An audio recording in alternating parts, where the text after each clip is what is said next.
저희 교회가 지금 에베소서라고 하는 이 말씀으로 오늘 세 번째, 그러니까 수요일 날 저희가 2022년 12월 28일부터 30회에 걸쳐서 매주 수요일마다 에베소서의 말씀을 나누었고요. 또 2025년 3월부터 매일 새벽 94회에 걸쳐서 에베소서의 말씀을 나누었어요. 최근에 그리 멀지 않은 시간 7월 달에 에베소서의 말씀을 마쳤어요. 두 번에 걸쳐서 에베소서의 말씀을 들으신 분들은 조금 더 에베소서에 대해서 많은 이해가 있을 것이라고 생각해요. 근데 그렇지 못하고 수요일도 새벽에도 참석하지 못하고 주일만 나오시는 분들은 아마 처음으로 에베소서의 말씀을 듣게 될 텐데, 제가 이렇게 세 번에 걸쳐서 에베소서의 말씀을 나누고자 하는 것은 에베소서라고 하는 바울 서신 중에 하나고 옥중서신이라고 하는 바울이 감옥에 갇혔을 때 쓴 편지입니다. 4개의 편지가 있는데 그 중에 하나인 에베소서의 말씀이 특별히 교회를 통해서 지금 현대 교회, 이 교회의 모델이 되는 교회가 돼요. 그래서 교회라면 반드시 이 말씀을 기억해야 하고 이 말씀에 맞게 교회를 세워야 할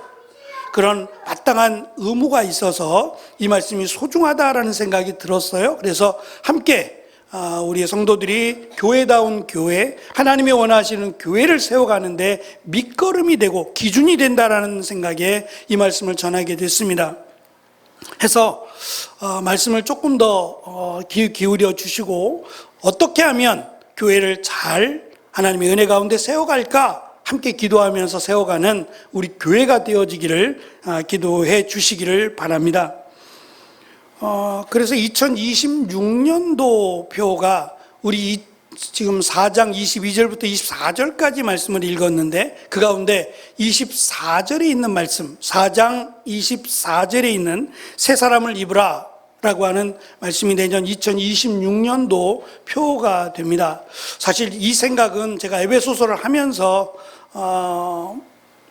주일날도 설교를 하겠다라고 하는 생각보다는 이 말씀을 중심으로 2026년을 준비해야겠다라는 마음을 에베소서를 준비하면서 주셨어요. 그래서 제가 미리 말씀을 드리는 것이고, 또 조금 있으면 저희가 추수감사절에는 2026년도 달력도 함께 나눠드릴 텐데 그때 표가 들어가야 되잖아요. 그래서 제가 미리 말씀을 드립니다. 에베소서에 있는 새 사람을 입으라 라고 말씀, 오늘 말씀에도 구체적인 내용은 없겠습니다만 우리가 새 사람을 입는다는 게 무슨 의미인지, 또 그 새 사람을 입은 사람들의 공동체가 교회다라고 하는 것을 먼저 인지하시고 오늘은 에베소서 전체에 대한 말씀을 정리할 거예요. 교회라고 하는 부분은 예수님께서 이 땅에 오시면서 살아가시면서 이 땅에 3년 동안 살아가신 공생애를 하시면서, 그러니까 예수님께서 33세 30살까지는 가족과 함께, 그리고 마지막 3년을 사역을 하시는 공생애라 그러는데 그 공생애를 하시면서 결정하신 게 아니에요. 이미 오시기 전부터 하나님의 계획 가운데 있었고 그 계획을 지금 제자들에게 말씀하셨다라고 우리는 믿습니다. 그러니까 갑자기 만들어진 이런 것이 아니라 이미 예비하시고 준비하시고 계획하신 내용이다 라고 생각이 들어요. 그래서 제자들을 12명을 뽑으시고 그 12명에게 말씀을 주셨어요. 첫째는 복음에 대한 말씀이에요. 예수님이 왜 이 땅에 오셨는지, 그리고 예수님이 누군지, 어떻게 하면 우리가 영생이라고 하는 영원히 사는 겁니다. 이 땅에서는 죽지만 하나님의 나라에 영원히 들어가 살게 될, 그리고 우리가 살아있을 때, 인간의 역사는 지속되니까 살아있을 때 예수님이 오시면 인간의 역사는 거기서 마침표를 찍습니다. 끝이고 그 다음에 살아있는 자도 심판을 받아서 구원과 심판의 길을 걸어가게 돼 있어요. 그래서 사실 우리는 이 땅에 속한 자이지만 하나님께 속한 자로 부르심을 받았어요. 은혜죠.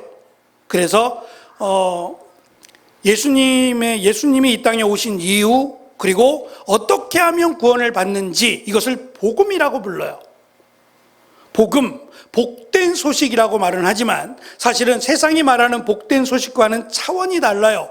이 소식은 우리를 영원한 하나님의 나라로 들어가게 하는 열쇠이자 비밀입니다. 그러니까 이것을 믿는 자들은 하나님의 나라에 들어가요. 얼마나 감사합니까? 그러니까 이것을 복음이라고 부르는데, 이 복음을 시작으로 예수님은 제자들, 특별히 사도라고 부르기도 하는데, 이들에게 교회를 세우라고 하셨어요. 그러니까 예수님이 십자가에 달려 죽으시고 부활하시고 승천하시기 전까지 교회라고 하는, 물론 우리 각자들이 교회지만 교회라고 하는 공동체는 없어요.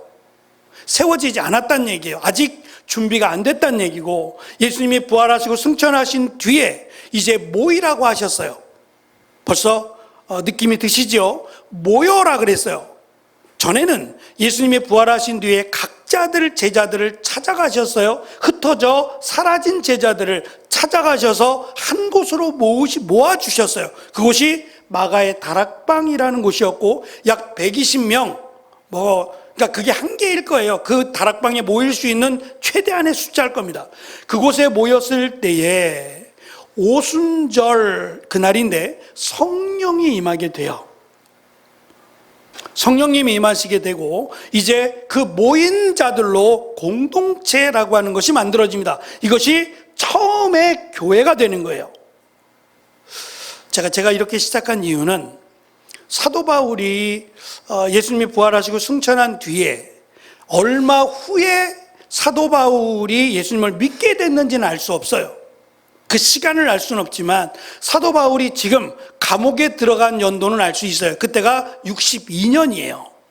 그리고 예수님이 33년의 생을 마쳤으니까 33년부터 62년 사이 약 30년 가까운 기간 안에 사도 바울이 예수님을 믿고 사역하다가 지금 세 번째 선교가 끝나고 나서 감옥에 들어간 거예요. 1차, 2차, 3차, 마지막 로마로 4차까지 가는데 3차 선교가 에베소 교회로 가게 되는데, 그때 사도 바울이 감옥에 갇히게 된단 말입니다. 그러니까 사도 바울이 1차 때부터 어느 정도의 시간이 지났는지도 어렵긴 해요. 다만 사도 바울이 예수님을 믿고 나서 약 10년 이상의 시간은 걸려요. 그리고 나중에 이제 불러서 사도 바울이 사역하게 되니까 정확한 연도는 알 수 없지만 약 20년의 공백이 있어요. 다시 정리를 좀 하자면, 사도 바울이 몇 살에 예수님을 믿었는지는 알 수 없지만 사도 바울이 회심하고 이제 나도 사도로 부르심을 받았다라고 예루살렘 교회에서, 그래 이제 사울, 전에 이름은 사울이었고 또 이름을 스스로 바꿨어요. 사울은 큰 자, 바울은 작은 자라고 하는 뜻이에요. 부모가 주신, 가족이 준 이름은 사울인데 이름을 바꿨어요. 이름을 감당할 수 없다는 거죠. 그래서 부르기 편한, 당시 헬라어로 바울이라고 하는 이름은 어려웠나 봐요. 오히려 사울이라고 하는 이름은 어렵고 바울이라고 하는 이름은 쉬웠나 봐요. 부르기 쉽고, 그리고 뜻도 작은 자라고 하는 뜻이 사도 바울에게는 더 좋았던 것 같아요. 그래서 다시 이름을 바꿔요. 이제는 바울이라고 이름을 바꿔 부르게 됐는데, 그 바울을 이제 사도로 인정한다라고 하면서 예루살렘 교회가 이제 정식으로 승인을 해줬어요. 자, 예루살렘 교회입니다. 처음으로 교회라고 하는, 개인이 교회가 아닌 교회된 공동체들의 모임이 예루살렘 교회에 세워졌어요. 제자들이 원해서 교회를 세운 게 아니라 모여지면서 교회가 되어버렸어요. 그리고 나서 이 많은 사람들이 교회로 들어오면서 정신이 없게 됐어요. 갑자기 숫자가 늘어났잖아요. 믿는 자들이 갑자기 늘어나면서 예수님께서 원하시는 교회의 모습, 시작은 말씀이었어요. 제자들에게 말씀을 가르쳐 준 것처럼 제자들이 교회에서 가장 먼저 해야 될 일은 먹이는 게 아니에요. 먹이고 입히는 게 먼저가 아니라 저들에게 예수님이 누군지, 예수님이 왜 오셨는지, 어떻게 하면 영생을 얻는지 자기들이 배웠던 것을 가르쳐 주는 데 목적이 있었어요. 그러다 보면 사도의 수는 한정적이에요. 가룟 유다가 자살해서 죽고 대신 마띠아라고 하는 사람을 선출했어요. 제비를 뽑아서 마띠아가 되어서 12명이 됐어요. 근데 이 12명이 5,000명이 넘는 사람들을 어떻게 가르쳐요? 못 가르쳐요. 그리고 5,000명을 한 번에 모을 장소도 없어요. 각각 가정, 조금 좀 넓고 큰 집들에 모였단 말입니다. 모여서 예배를 드렸고 모여서 말씀을 배웠어요. 그러니까 사도들이 바빠요. 여기 가서 말씀을 전하고 끝나면 여기 가서 전하고 순서를 정해놨겠죠. 순서가 겹치지 않도록 정해놓긴 했지만 시간이 오래 걸려요. 아무나 이 말씀을 정할 수는 없어요. 이제 시작이니까. 그래서 사도들을 중심으로 이 말씀을 전하게 하니까 사도들이 아침부터 저녁까지 바빴을 거예요.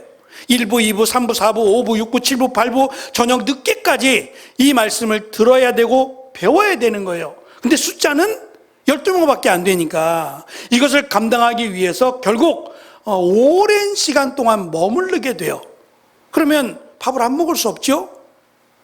그러니까 모인 가정마다 뭐 빵을 만들든 뭘 하든 먹을거리가 간단해도 필요하게 됐어요. 근데 준비된 건 아무것도 없어요. 근데 최소한이라도 무언가는 먹어야 먹고 나서 배워야 될 거 아니겠어요? 그러니까 이런 준비가 아무것도 안 돼 있었어요. 그런 상황 속에서 일이 진행이 되었고 또 각자들 마음에 감동을 받은 사람들이 자기 것을 내놓았어요. 자기의 땅을 내놓든지 자기가 가지고 있던 무언가를 내놔서 이것으로 했으면 좋겠다. 아무것도 돈이 없잖아요. 준비된 게 뭐가 있어요? 아무것도 없으니까 좀 여유가 있는 사람들이 마음에 감동을 받아서 십시일반 내가 이만큼 내놓겠습니다 라고 하며 사도들의 발 앞에 내놓았어요. 그것을 팔아서 이제 음식을 나누어 주고 필요한 최소한의 생필품을 나누어 주게 됐어요. 그러다가 이제 숫자를 계산해 보면 너무 많은데 이걸 어떻게 다 알겠어요? 지금처럼 뭐 컴퓨터로 입력을 해가지고 사람 이름, 생년월일, 주소 정확하게 나오는 것도 아니고 알 수가 없어요. 더군다나 헬라파라고 헬라어를 쓰는 헬라파 유대인들, 흩어져 있던 유대인들, 헬라 이 말을 쓰고 있는 그들은 언어가 잘 소통이 안 됐어요. 같은 유대인이지만 이미 떨어져 있던, 흩어져 있던 유대인들이기 때문에 그들하고는 대화가 잘 안 됐어요. 그러다 보니까 어쩔 수 없이 대화가 되는 사람들에게 먼저 이것을 제공하게 됐어요. 근데 이것이 넉넉하지 않다 보니까 금방 떨어지고 이들은 못 받게 돼요. 그래서 사도들을 찾아가죠. 찾아가서 우리도 똑같은 하나님을 믿고 예수님을 믿는 사람들인데 왜 우리는 먹지 못하고 받지 못하느냐, 이러면 안 된다라고 이야기했을 때에 사도들이 이 일을 위해서 7명의 집사들을 선택하게 됩니다.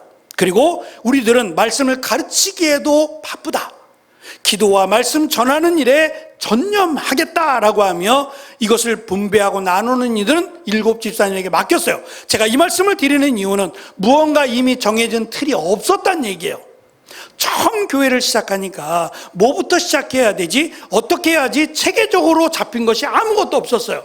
더군다나 그런 상황 속에서 사도 바울이라고 하는 사람이 나도 사도다 라고 말하니 더 혼란스러워졌어요.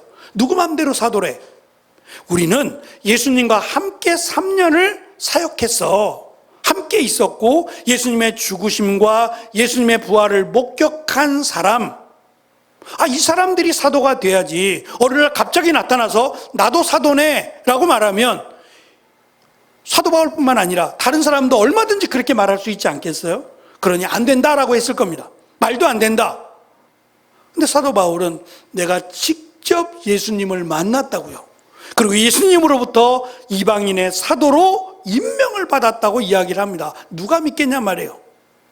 더군다나 예수님이 제자들에게, 사도들에게 나타나서 얘들아, 내가 이 사울이라고 하는 사람 바울에게 바울을 사도로 임명했단다, 알겠니? 라고 하면서 예수님이 12 사도를 만나서 설명을 해줬더라면 받아들였을 거 아니에요.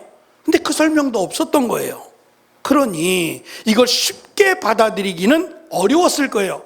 그래서 사도 바울이 다소라고 하는 자기네 고향에 가서 머물렀던 시간이 약 10년 가까이가 됩니다.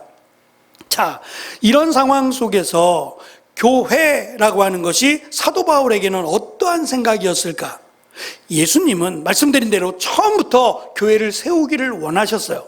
그런데 교회를 세우기 위해서는 필수적으로 가르칠 사람이 있어야 돼요. 사도가 있어야 돼요. 그래서 사도 바울이 교회를 세우기 위해서 1차 복음을 전하면서 씨앗을 뿌리는 1차 선교를 하게 됩니다. 그리고 나서 2차 선교도 갔던 곳을 또 가요. 부득이하게 다른 곳으로 가라 하시면 다른 곳으로 가지만 갔던 곳을 확인하기를 원했어요. 왜냐하면 씨앗이 잘 뿌려졌는지, 그 가운데 복음을 담당할, 말씀을 가르칠 만한 사람이 있는 건지 확인하고 싶었어요. 그래서 1차, 2차, 3차까지 복음을 전하면서 갑니다. 이 모든 것이 하나님이 결정하셨어요. 가라, 가지 마라, 여기로 가라, 이 모든 것을 하나님이 결정하셨어요. 여기서 사도 바울은 가말리엘이라고 하는, 이름만 되면 알 수 있는 유명한 선생님이에요. 이 가말리엘이라고 하는 선생님의 문화생으로 자랐어요. 예수님을 믿기 전입니다. 어릴 적부터 탁월했다는 얘기예요. 그냥 문화생이 되면 끝나는 게 아니잖아요. 그 문화에서 배우고 자라고 성장해야 되는데, 얘는 추천을 받아 들어왔는데 안 되겠네 라고 하면 그 문화생이 될 수 없어요. 그러니까 장성할 때까지, 그가 졸업할 때까지 문화생으로 졸업했다는 얘기는 특별하다는 얘기예요. 잘했다는 얘기고, 그것뿐만이 아니라 바리새파에서 차대, 차후, 앞으로 차세대의 리더가 될 만한 사람으로 인정을 받았어요. 똑똑하다는 얘기예요. 대단하다는 얘기고, 그런데 그 바울이 일을 설렁설렁 했겠냔 말이에요. 하나님께서 맡기신 이 일을 감당하기 위해서 노력을 많이 했을 게 분명해요.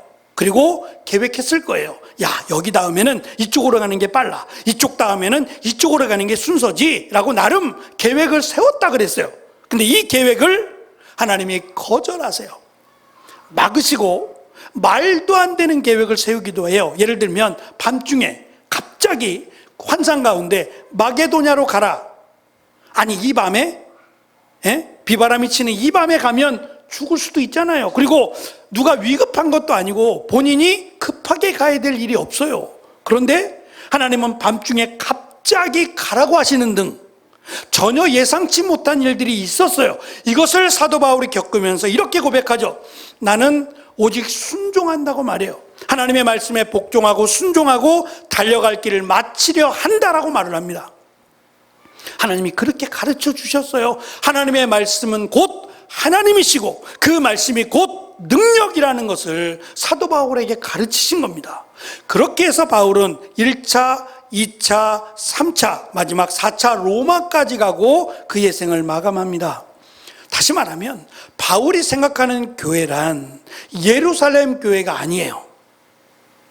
롤 모델이 예루살렘 교회가 아니었다는 거예요. 아직 예루살렘 교회는 준비가 안 됐어요. 준비가 안 됐을 뿐만 아니라 이 지도자들, 종교 지도자들이 예수님을 믿는 사람들, 바울을 포함해서 그냥 두지 마자, 저들을 없애야 된다 라고 하면서 공격했을 때 흩어졌다 그랬어요.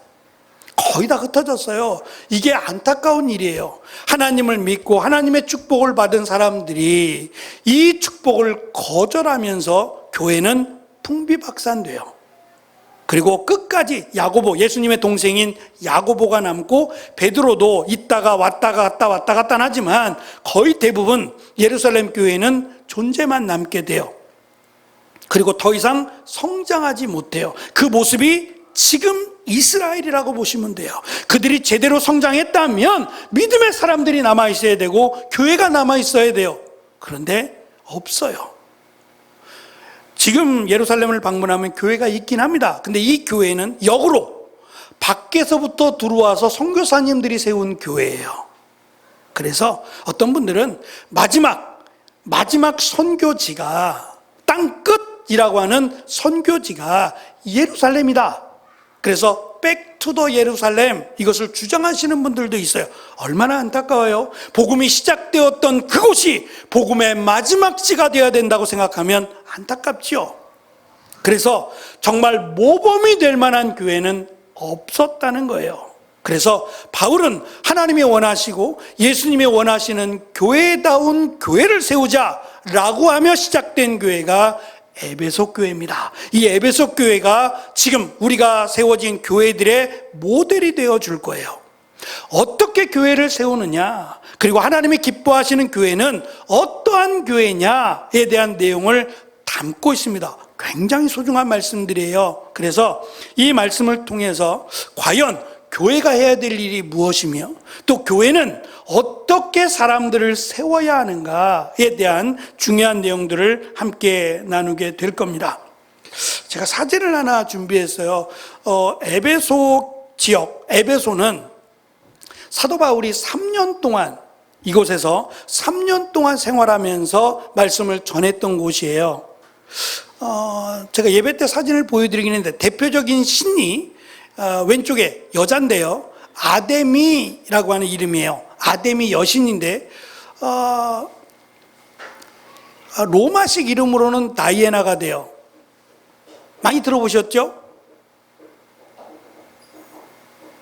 다이애나 들어보셨을 거예요. 다이애나가 되기도 하고 또 비너스가 되기도 해요. 비너스라고 하는 이름 많이 들었죠? 여기 보이는 그 아데미라고 하는 여신은 원래 사냥의 여신이에요. 그래서 옆에 지금 개인데 부서져서 저렇게 된 건데 개예요. 사냥개 2마리가 있고 사람이 만든 거예요. 저 몸에는 각종 짐승들, 뭐 소도 있고 뭐 토끼도 있고 각종 짐승들을 매달아 놨어요. 그리고 가슴이 24개예요. 제가 세본 건 아니에요. 이렇게 이거를 이 상들을 연구한 사람들 24개래요. 그리고 오른쪽에 보시면 저 아데미 신전인데 이게 7대 불가사의예요. 최대 세계의 7대 불가사의 중에 하나가 이 아데미 신전인데 높이가 20m입니다. 저 신전의 높이가 20m고요. 아파트 7층 높이에요. 그리고 길이가 130m. 그리고 옆으로 70m입니다. 저 기둥이 127개예요. 저 신전의 기둥을 금으로 쌌어요. 근데 저것이 127개나 되고 저 가운데, 저 중심, 신전의 가운데에 아데미 여신이 서 있어요. 그러니까 아데미 여신의 높이가 20m예요. 물론 저렇게 큰 것도 있고 작은 것도 곳곳에 있어요. 그러니까 저기 지금 대형 박물관에 있는 아데미 여신상인데 저 여신상은 한 170cm 정도? 사람의 키만큼밖에 안 되는 신상이래요. 그러니까 그런 것도 있고 지금은 이제 없어져 버렸지만 저 아데미 신전 중앙에 아데미 여신이 서 있었어요. 20m짜리가. 대단하죠. 근데 왜 가슴이 저렇게 많으냐? 다산을 상징하는 거예요. 예전에는 자식을 많이 낳는 사람을 복되다 그랬어요. 우리는 농경사회잖아요. 우리나라가 원래 농경사회잖아요. 그러다 보니까 농사일을 하려면 사람이 있어야 되는데 일꾼을 구하기 어려우니까 자식을 많이 낳대요. 많이 낳아서 자식들이 일하라고요. 그러면 딸을 많이 낳는 게 좋겠어요? 아들을 많이 낳는 게 좋겠어요? 저는 딸을 많이 낳는 게 좋은데 왜 아들을 많이 낳는 게 좋아요? 아들이 예뻐서요? 아니에요. 힘쓰라고요. 아들이 힘을 쓰니까 농사 짓는데 유익하도록, 그래서 아들을 많이 낳았던 거래요. 어쨌든 아들을 많이 낳은 것은 복일 뿐만 아니라 또한 이 가족이 든든하잖아요. 가족이 숫자가 많으면 누가 함부로 하겠어요? 그러니까 여러 가지 다양성 면에서 다산이라고 하는 자식을 많이 낳는 것은 복이라고 여겼어요. 이런 그 아데미 여신 또는 이 아데미 신전이라고 불려지는 저렇게 큰 거를 축소했어요. 작게 만들어서 조그맣게 나무로 깎아서 만들고 이것을 은을 녹여서 은에다가 담갔다가 이 신전을 팔았어요. 그리고 여신상을 팔았어요. 아데미 여신의 상을 조그맣게 만들어서 은에다 담가서 역시 팔았어요. 은장색이라고 나오죠. 사도행전 18장 19장의 내용입니다. 이 은장색, 이 우상 장사를 하던 사람들이 바울 때문에 장사를 못하게 되잖아요. 오직 하나님만을 믿으라, 우상을 섬기지 마라 그랬더니 이것 때문에 바울을 죽이겠다 해서 결국 에베소라고 하는 곳에서 바울이 나오게 된 시간이 3년입니다. 그리고 나서 소식을 듣고 바울이 감옥에 갇혔을 때에 에베소서라고 하는 편지를 보내게 되는데, 그것이 우리가 지금 살펴보게 되는 에베소서의 내용입니다. 에베소서는 특별히 에베소서 안에 문제 또는 에베소서에 누구에게 문안한다 이런 내용이 없어요. 다른 서신과 조금 차별이 있는데, 그래서 이 에베소서는 에베소 교회만 아니라 그 주변 교회에 함께 보낸 회람 서신이라고 말을 해요. 읽으라는 거죠. 서로 돌려가면서 읽으면서 교회를 이렇게 세우라 라고 하는 편지로 학자들은 주장합니다. 목적은 교회를, 이제 시작된 교회들이에요. 이제 교회가 그리스도의 몸된 교회다 라고 하는 것을 강조하는 데 있어요. 다시 말하면 이 교회가 사실은 집에서 시작을 합니다. 우리 교회도 그렇죠. 지난 시간에 설교하셨던 목사님, 그 목사님이 집에서부터 시작했다 그랬잖아요. 기억나세요? 아래층 사람이 불교 사람인데 예배 때만 조금 참아달라 그랬더니 주일날만 봐주겠다고. 기억나시죠? 다른 건 다 생각이 안 나도. 그죠? 이것도 은혜다, 정말 하나님의 은혜다라고 말씀하셨잖아요. 대부분 교회들이 집에서 시작해요. 그러다가 인원이 많아지면 이제 밖으로 모여서 교회 공동체, 건물을 갖게 되죠. 그러면 집에서 모이게 되면 아무래도 그 집의 주인이 목소리가 커지게 돼요. 그러지 않을까요? 준비하는 것도 많을 것이고 자기의 집을 교회로 내놨다는 것도 대단하지만 아무래도 목소리가 큰 사람은 그 집과 연관된 사람이 목소리가 커지게 돼요. 지분을 많이 갖게 되죠. 그러니까 이러면서 교회는 어느 누구의 소유가 될 가능성이 많아져요. 그래서 이런 문제를 아예 근본적으로 차단하는 것이 뭐냐면, 교회는 내가 집을 내놨든지 아니면 빌려줬든지 간에 이것은 그 사람의 것이 아니라 교회라고 하는 것은 이제 하나님이 주인이시고 이 교회는 그리스도의 교회다라고 인정을 하게 한다는 겁니다. 그러니까 사도 바울이 주인이 아니에요. 바울이 복음을 전했지만, 바울이 교회를 세우게 만들었지만 이 교회의 주인은 바울이 아니에요. 저는 이게 맞다고 생각해요. 이게 맞습니다. 제가 선교지를 다니다 보면 선교사님들이, 과거에 그랬어요. 요즘 좀 안 그러는데, 선교사님들이 교회를 많이 세우기를 원하세요. 그게 쉬우니까. 건물을 짓는 게 쉬우니까. 또 땅이 싸요. 우리나라보다는 한 1억이면 교회를 충분히 세우고 남으니까. 큰 돈이긴 하지만 우리는 1억 갖고 교회 못 져요. 얻기도 힘들어요, 사실은. 그런데 거기는 1억이면 땅도 사고 건물도 짓는답니다. 얼마나 좋아요. 그러니까 교회 건물이 없는 교회도 헌신해서 교회를 세우려고 해요. 그 마음을 알겠어요. 문제는 교회를 세우고 그 안에 성도들이 없는 경우가 많아요. 제가 태국을 다니면서 깜짝 놀란 게, 한국에서 세운 교회들이 있어요. 머릿돌에 무슨 교회 한글로 써 있어요. 그 교회가 이 교회를 세워준 거예요. 근데 문제는 성도들이 없어요. 저는 순서가 바뀌었다고 생각해요. 성도들이 먼저지 건물이 먼저가 아니에요. 성도들이 많아서 더 이상 머물 곳이 없습니다, 뭔가 좀 필요합니다 라고 해서 건물을 세웠더라면 좋았을 것 같아요. 근데 건물부터 세우고 성도들을 채우려 하니 이게 안 되는 거예요. 그래서 건물만 덩그러니 흉물스럽게 남아있는 곳을 몇 곳을 봤어요. 그 교회를 위해서 헌신하고 헌금했던 분들이 보면 얼마나 가슴이 아플까요? 넉넉해서가 아니라 정말 내가 복음을 땅끝까지 전하겠다라고 하는 순수한 마음으로 이 헌금을 드렸는데 교회가 텅텅 비어있다고 생각해 봐요. 여러분 같아도 속상하지 않을까요? 그 모습만 보고 있는 저도 그렇게 속상한데, 하나님은 또 얼마나 마음이 아프실까 싶어요. 사도 바울은 그렇게 교회가 세워지는 것을 부정하지 않았어요. 그러니까 건물부터 세우라고 하는 말도 없고 건물에 대한 소중함도 강조하지 않아요. 중요한 것은 성도입니다. 한 사람 한 사람 교회라는 거예요. 그 교회들이 합력해서 교회를 세우는데 주인은 그리스도가 되어야 된다는 겁니다. 그래서 그리스도의 몸된 교회라고 하는 것을 강조하고 있고, 또 한 가지는 신약 성경에서 사랑이라고 하는 아가페인데요, 사랑이라고 하는 단어가 가장 많이 등장하는 곳이 어디냐면 요한복음이에요. 그래서 요한복음을 좋아하시는 분들이 많은 이유가 사랑이 많아서 그래요. 사랑에 대한 단어가 제일 많이 나오는 것이 요한복음인데 그 다음이 어디냐? 에베소서예요. 교회하고 사랑이 무슨 관련이 있을까? 교회의 생명은 사랑에 있어요. 왜 그러냐? 요것까지만 말씀을 드릴게요. 당시 에베소 교회뿐만 아니라 당시 1세기죠. 1세기는 계급 문화예요. 그러니까 주인이 있으면 종이 있고요, 부자가 있으면 가난한 자가 있어요. 이것이 그냥 눈에 딱 보여요. 제가 잠시 외국에 오래 산 적은 없고 남아공에서 한 3년 살았으니까 깜짝 놀란 게 뭐냐면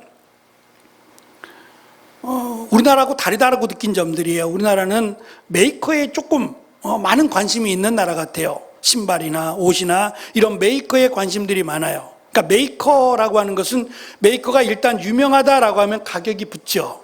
별것 아닌 것처럼 보여도 이 메이커가 딱 붙는 순간 가격은 천정부지로 올라요. 그래서 메이커만 보면 이 사람이 부자구나, 잘 사는구나 알 수 있어요. 뭐 다 그런 건 아닙니다만. 근데 남아공에 갔는데 차는 정말 굉장히 좋아요. 딱 봐도 이건 비싼 차인데, 좋은 차인데 라고 하는 생각이 딱 들 정도인데 차에서 딱 내리는 사람 보니까 아니에요. 반바지에 옷도 허스름한 옷을 입고.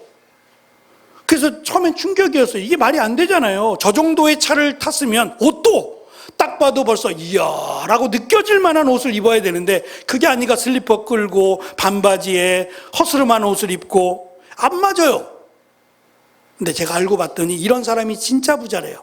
부자들은 내가 부자요 라고 티내지 않는데요, 차가 좋은 이유는 사고 날까 봐 좋은 차를 탄대요. 차가 쓰면 문제가 생기고 위험해지니까 차는 일단 좋은 차, 튼튼한 차, 새 차를 탄답니다. 그런데 입는 옷이나 이런 것들은 정말 검소하게 산대요. 그게 부자래요. 진짜 부자들은 그렇게 티 안 낸답니다. 그래서 제가 다르구나라는 걸 느꼈어요. 당시 사회가 단조로운 사회입니다. 옷도 지금처럼 뭐 다양한 디자인이나 뭐 색깔이나 이런 것들이 많지 않던 시대예요. 그러면 딱 봐도 뭐 메이커가 있겠어요? 뭐가 있겠어요? 어떻게 알겠냔 말이에요. 남들이 잘 입지 않는 색, 예를 들면 소라색이라고 하는 게 있어요. 자줏빛 나는 색인데 이것은 귀족만 입어요. 이 색은 귀족만 입어요. 우리나라도 왕이 있던 시절에는 왕이 입는 빨간색 못 입어요. 금지된 겁니다. 내가 아무리 입고 싶어도 안 돼요. 자줏빛인데 이것은 왕만 입는 색이에요. 아무나 이 옷을 입었다가는 감옥에 들어가요. 그것처럼 당시 1세기는 그들만의 문화가 있었어요. 그래서 한 곳에서 예배를 드리면 이 예배자 안에는 노예, 종들이죠. 종들, 주인들, 여자, 남자, 부자, 가난한 사람들이 함께 예배를 드렸어요. 지금 우리는 그거 별로 신경 안 써요. 그리고 잘 몰라요. 물론 우리 구역장님들도 알고 저도 알죠. 저분이 어떻게 살아가는지 신방도 했으니까 알죠. 가정사에 대해서 어느 정도 알지만 성도들이 많은 교회는 저분이 어떠한 가정인지 아무도 몰라요. 그리고 실수하면 안 되죠. 조심해야 되죠. 지금 사회가 그렇습니다. 1세기는 그렇지 않아요. 밥을 먹읍시다 그러면 도시락을 싸왔거든요. 그러면 부자들은 무슨 도시락을 싸오겠어요? 종들은 무슨 도시락을 싸오겠어요? 도시락을 열자마자 벌써 딱 드러납니다. 이 사람이 가난하다, 이 사람이 부자다, 딱 드러나요. 그러면 부자들은 부자들끼리 먹었어요. 같이 먹으라 그러면 가난한 부자인 사람들이 가난한 사람들 거 먹겠냐 말이에요. 그러니까 그냥 끼리끼리 유유상종이라 자기들끼리 모여서 식사를 하고, 또 또 성찬식도 자기들끼리, 이것이 고린도 교회의 문제였던 거예요. 고린도 교회만이 아니라 에베소도 마찬가지예요. 여기도 주인이 있고 종이 있는데요, 끼리끼리 앉는 거예요. 여기는 주인들이 앉아, 여긴 종들이 시키지 않아도 그렇게 앉는 거예요. 그러니 하나가 될 수 있겠냔 말이에요.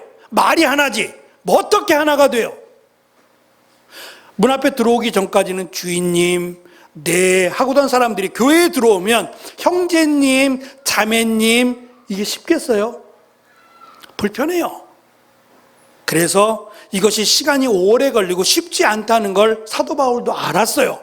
그래서 부자들에게 내려놓으라고 강조했던 것이고, 가난한 자들도 위축되지 말라고 강조했던 이유가 여기 있어요. 중요한 것은 사랑입니다. 답은 여기에 있어요. 사랑하면, 내가 저 사람을 사랑하면 낮출 수 있어요. 저 사람을 사랑하면 더 나를 겸손하게 만들 수 있어요. 내가 그리스도로부터 구원받은 것은 사랑입니다. 구원받을 자격 없어요. 부자가 돼야 구원을 받는다고 합시다. 얼마나 부자가 돼야 구원받을까요? 부자들은 그렇게 말할 겁니다. 적어도 1조는 있어야지, 그래야 부자라고 말하지 않아? 1조 이하는 부자도 아니야. 그러면 1조가 안 된 사람들은 구원받을 수 없어요. 그러면 우리는 돈 벌기 위해 혈안이 돼야 돼요. 어떻게 하든지 1조를 마련해야 되니까요. 이렇게 해서 구원받지 않습니다. 키가 얼마가 돼야 되고 학력이 이만큼 돼야 되고 이런 것들을 기준으로 세웠다면 아마 구원받는 일에 합당한 사람 많지 않을 것 같아요. 저도 마찬가지고요. 그런데 예수 그리스도를 믿음으로만 구원을 받는 겁니다. 이게 하나님이 주신 은혜고 사랑입니다. 그러면 내가 그 사랑을 받았어요. 구원받는 은혜를 받았단 말입니다. 그러면 이 받은 은혜를 함께 나누라는 거예요. 사랑함으로 말이에요. 그리고 사도 바울은 말합니다. 이것이 내가 하나님의 사랑을 받았고 하나님의 사랑을 나누어주는 사람이 교회다. 그리고 그 사랑이 교회에 있어야 된다. 교회, 그러면 이것이 드러나야 된다. 그리스도의 사랑이 드러나야 되고 그리스도의 사랑으로 하나가 되어야 교회다. 사도 바울이 겪은 교회는 이게 아니었어요. 어떻게 하면 사도 바울을 공격하고 당신이 뭐가 사도야, 당신이 하는 것은 잘못돼서 이방인들도 예수님을 믿는다고 구원받는다고, 그런 게 어딨어, 할례도 받아야 되지, 절기도 지켜야 되지, 이렇게 자꾸 따져가면서 사도 바울을 예루살렘 교회 밖으로 몰아냈던 거예요. 이건 교회가 아니라는 거죠. 하나님이 원하시는 교회는 이게 아니에요. 연약한 사람들을 사랑하고 안아주고 품어줄 수 있는 것이 교회여야 되고, 특별히 예수님이 주인이 되어주는 교회, 예수님의 말씀대로 세워지는 교회, 이 교회가 하나님이 세우신 교회, 그리스도로 하나 된 교회다라고 사도 바울은 가르치고 있는 겁니다.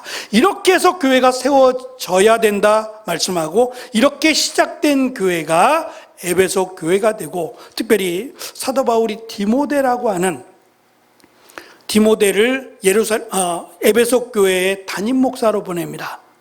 비록 나이는 어리지만 맡아 책임질 디모데를 에베소 교회로 보내게 됩니다. 그 내용이 디모데 전서, 디모데 후서가 됩니다. 에베소 교회를 중심으로 디모데에게 이렇게 교회를 세우라, 이러한 사람들을 직분자로 세우라 라고 하는 말씀이 디모데 전서, 디모데 후서의 내용이 됩니다.